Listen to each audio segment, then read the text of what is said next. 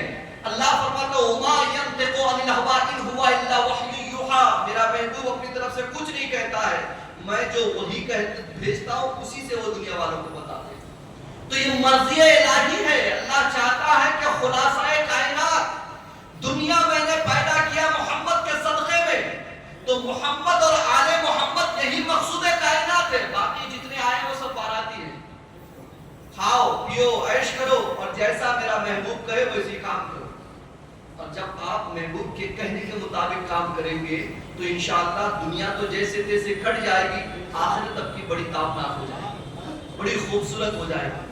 سرکار کے احادیث پر دل سے عمل کریں، اہل بیت کی محبت سے اپنے دل کو سجائیں، حسنین کریمین کی محبت سے اپنے دل کو آباد کریں، انشاءاللہ کوئی بھی پریشانی آخرت کی آپ کے قریب نہیں آئے گی، آئے گی تو بس آئے گی اور قریب سے ٹل کے چلی جائے گی، چونکہ ایسا ہو نہیں سکتا کہ کوئی اہل بیت سے محبت کرے اور اہل بیت انہیں چھوڑ کر جنت میں چلے جائے، یہ نہیں ہو سکتا۔ سرکار فرماتے ہیں کہ اگر کوئی چاہتا ہے کہ آخرت میں اس کے لیے وسیلہ ہو، کوئی چاہتا ہے کہ میدان قیامت میں اس کے پاس کوئی وسیلہ ہو جس کے ذریعے اس کی مغفرت کر دی جائے، بخشش کر دی جائے، اس کی شفاعت کر دوں میں، اگر کوئی ایسا چاہتا ہے تو اسے چاہیے کہ دنیا میں میرے گھر والوں کے ساتھ اچھا سلوک کرے، میرے گھر والوں سے محبت سے پیش آئے، میرے گھر والوں سے احساناً سلوک کرے، ان کے ساتھ بھلائی کرے۔ جب وہ دنیا میں ایسا کرے گا تو میں آخرت میں اس کے ساتھ بھلائی کا سلوک فرماؤں گا، اس کی شفاعت کروں گا۔ اور میرے آقا فرماتے ہیں جو دنیا میں میری اولاد پر کوئی احسان کرے تو بروز قیامت اس احسان کا بدلہ میں ضرور عطا فرماؤں گا، اس احسان کا بدلہ بروز قیامت میں عطا کروں گا۔ اللہ اکبر، سرکار کا وعدہ جھوٹا نہیں ہے، اس لیے اہل بیت سے ہمیں محبت کرنی چاہیے۔ اہل بیت کی محبت کا فیضان بہت وسیع ہے۔ آپ کو ایک حدیث پاک سناتا ہوں، اللہ کے رسول صلی اللہ علیہ وسلم ارشاد فرماتے ہیں الا وهم تعالی حب آل محمد صلی اللہ علیہ وسلم یصف الى الجنت کما تصف الغروس الى بیت زوجها۔ اس کا مطلب یہ ہے، مثال کے طور پر ایک مثال دے کر آپ کو سمجھاؤں، آپ کے قصبے میں، آپ کے علاقے میں کسی لڑکی کی شادی ہو تو بھلے ہی وہ غریب کیوں نہ ہو، وہ بدصورت کیوں نہ ہو، وہ لنگڑی کیوں نہ ہو، وہ لنجی کیوں نہ ہو، وہ بہری کیوں نہ ہو، کیسی بھی لڑکی کیوں نہ ہو، شادی کے دن اس کو اچھی طریقے سے آراستہ پیراستہ کرتے ہیں، بہترین تیل اس کے سر پہ ڈالتے ہیں، اسے خوبصورت سینڈل پہنائے جاتے ہیں، لال جوڑے میں ملبوس کیا جاتا ہے، آنکھوں میں کبھی کاجل نہ لگائے تو سرما لگائے جاتے ہیں، اس کے جسم پر خوشبو ملے جاتے ہیں، اچھی طریقے سے سجا دھجا کر اسے دولہے کے ساتھ بھیج دیا جاتا ہے۔ میرے آقا فرماتے اللہ و تعالی ہو آل محمد صلی اللہ علیہ وسلم یصف الی الجنت کما تصف الغروس الی بیت زوجها، کہ غور سے سنو جو میری اولاد سے دنیا میں محبت کرے گا بروز قیامت اسے ایسا سجا کر جنت میں لے جایا جائے گا جیسے دلہن کو دولہے کے گھر میں لے جاتے ہیں۔ اہل بیت سے محبت کرنے والے کو دولہا بنایا جائے گا، مطلب اگر لگڑا ہے تو اللہ پاؤں عطا فرمائے گا، لولا ہے تو اللہ ہاتھ عطا فرمائے گا، اندھا ہے تو اسے کان عطا فرمائے گا، بہرا ہے تو اللہ کان عطا فرمائے گا، اندھا ہے تو آنکھیں عطا فرمائے گا، بہرا ہے تو کان عطا فرمائے گا، گونگا ہے تو زبان عطا فرمائے گا، بوڑھا پا ہے تو 35 سال کا جوان بنا دے گا، اور حسین و جمیل خوبصورت نوجوان بنا کر کے جنت میں داخل فرمائے گا، کسے؟ جس کے دل میں اہل بیت کی محبت ہو، سرکار کے اولاد کی محبت ہو، حسنین کریمین کی محبت ہو، سادات کرام کی محبت ہو، ان کے لیے یہ سب بشارتیں ہیں۔ اور ایک حدیث پاک اور آخری میں آپ کو سناتا جاؤں، سرکار ارشاد فرماتے ہیں الا ومما تعالی حب آل محمد صلی اللہ علیہ وسلم جعل اللہ قبرہ مزائر ملائکۃ الرحمہ، کہ جو بندہ میرے اولاد سے محبت کرے گا اللہ تبارک و تعالی اس کی قبر کو رحمت کے فرشتوں کی زیارت گاہ بنا دے گا۔ رحمت کے فرشتوں کی زیارت کا مطلب یہ ہے کہ تمہارا بیٹا قبر پر آئے یا نہ آئے، باپ آئے یا نہ آئے، بھائی آئے یا نہ آئے، رشتہ